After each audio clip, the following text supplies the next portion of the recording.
On a bright, breezy afternoon in a small Filipino barrio, the sky came alive with dancing colors. Saranggola, that's what we call kites here, dotted the blue canvas above, their tails swishing and swaying like playful ribbons in the wind.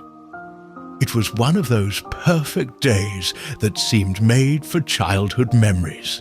Among the children was Sampaguita, a sweet little girl with flowing dark hair and kind brown eyes that sparkled with warmth. She stood watching her friend Luningning, who was running with pure joy, her pink kite soaring higher and higher into the clouds. But then fate had other plans. There was a sudden snap, that heart-stopping sound that every child who's ever flown a kite dreads. The string broke, and everyone watched as Luningning's beloved kite drifted away like a lost bird, only to get tangled in the highest branches of an old tree. "Oh no, my kite!" Luningning's voice trembled, her earlier happiness crumbling like sandcastles in the tide. The other children quickly gathered around, trying their best to help. They jumped and jumped until their legs got tired, threw sticks that never reached high enough, and even tried to shake the tree, but nothing worked. The kite seemed determined to stay put, mocking them from its lofty perch. Luningning's eyes began to well up with tears, and that's when Sampaguita stepped forward, her voice gentle but determined. "Don't cry, Luningning," she said, placing a comforting hand on her friend's shoulder. "We'll get it back together." You see, Sampaguita wasn't just kind, she was clever too. Looking around the barrio, her eyes lit up with an idea. She gathered the children and explained her plan, their faces brightening with hope as they listened. Together, they collected several strong bamboo poles from nearby houses.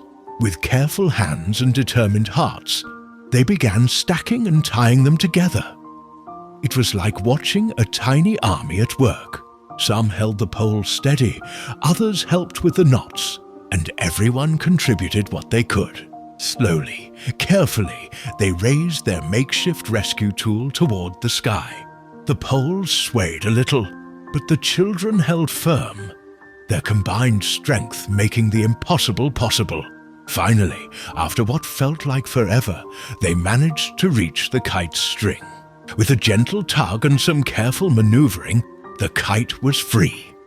It floated down like a falling leaf, right into Luningning's waiting arms. "Thank you, Sampaguita. Thank you, everyone." Luningning hugged her kite tightly, her smile brighter than the afternoon sun.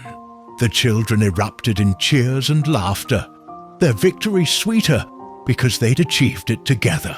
Soon, the pink kite was dancing in the sky again, joining its colorful companions in their aerial ballet. But that day, something more beautiful than kites filled the barrio's sky.